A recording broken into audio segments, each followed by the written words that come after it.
Yan. Galing dealer to. Yan. Pinadala ko sa dealer, turbo sound. Yan, check natin kung ano ginawa ng dealer.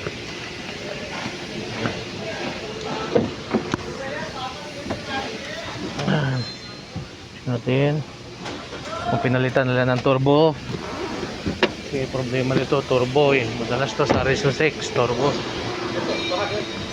Mujud mungkin mujud din na. Espes ka na.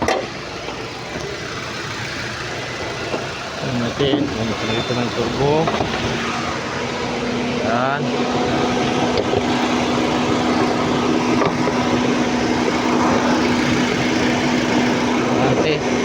Dito eh. Yun. Bago turbo. Okay na. Turbo. Replace turbo. Dealer.